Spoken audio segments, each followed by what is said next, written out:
over and over again that we are where we are.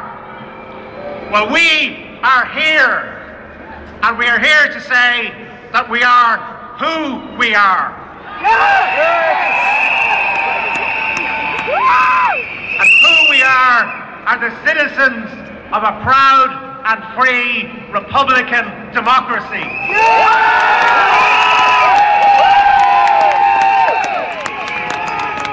On one side of this street, just up there, in 1913, James Larkin was arrested as he addressed the workers of Dublin, who stood up to claim their dignity as citizens rather than as serfs. And on the other side of this street, where we're standing now, in 1916, Ireland was declared to be a republic under the control of its own citizens.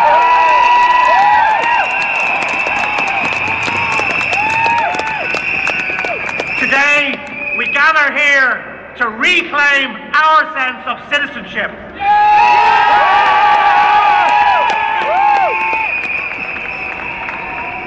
As the fate of our country is being decided, it is a case of mind over matter.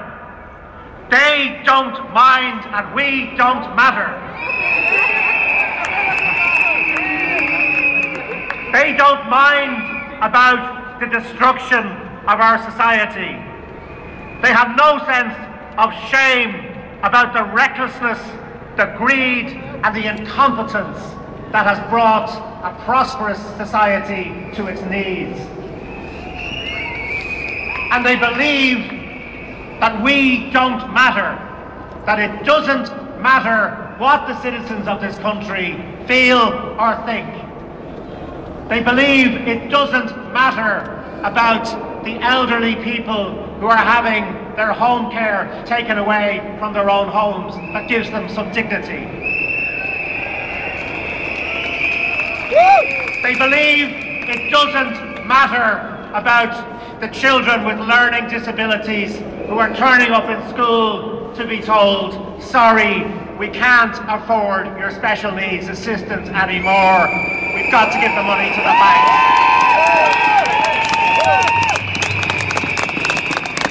And they believe that it doesn't matter, that the only message they have for the Irish people is a downward spiral of mass unemployment and mass emigration.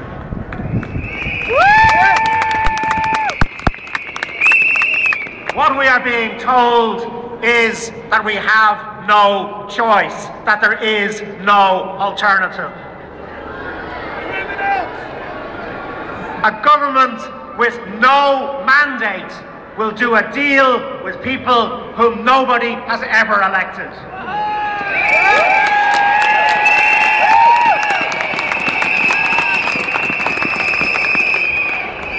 And we know what this deal is. On the one side of this deal, we will borrow yet more billions to bail out the bankers. And the other side of this deal is that this society is supposed to declare war on the poor and the vulnerable. No! A savage assault on the minimum wage, which of course has no bearing whatsoever on the public finances, but is simply an opportunistic attempt to make the most vulnerable people pay the price.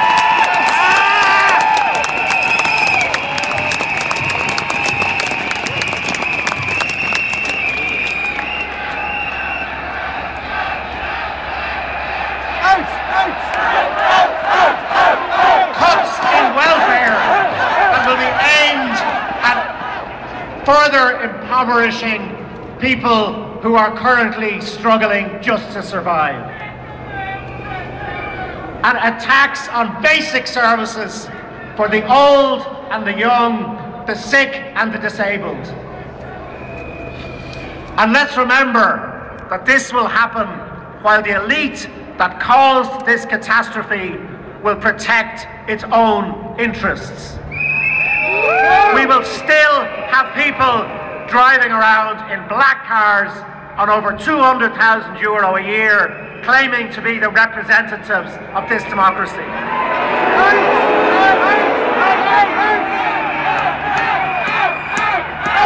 Under the government's 4-year plan, a single person earning €40,000 a year will pay exactly the same amount of extra tax as someone earning $300,000 a year. This is not a plan to save Ireland, it is a plan to save the Irish elite.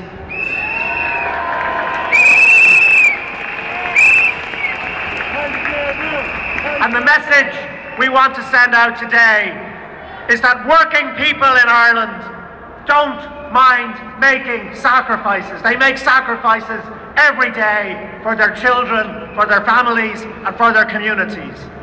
They just don't want to be the sacrifice.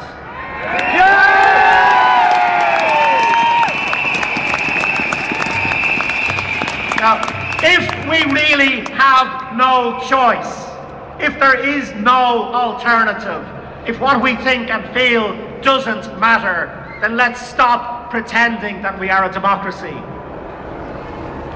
And I have a suggestion for our masters as part of the austerity programme.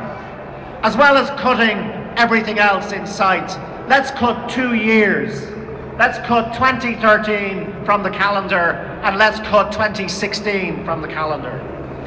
Because otherwise, we will mark these anniversaries, these centenaries, amid a mockery of their ideals.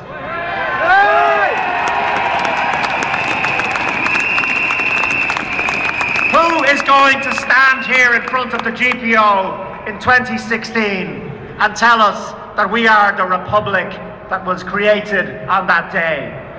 Are they going to tell us that when all we've got to show for it is a loss of our sovereignty, mass unemployment, mass emigration, and a huge increase in poverty and inequality? Because that is what we are being offered. It would be much more convenient to skip 2016 and move straight from 2015 to 2017.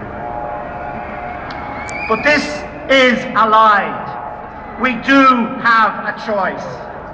We can emerge from this crisis with a renewed sense of solidarity and justice, and a vigorous democracy in which power has returned to the people. We are here today to say that we are not economic units whose only function is to behave ourselves and pay off the gambling debts of our masters.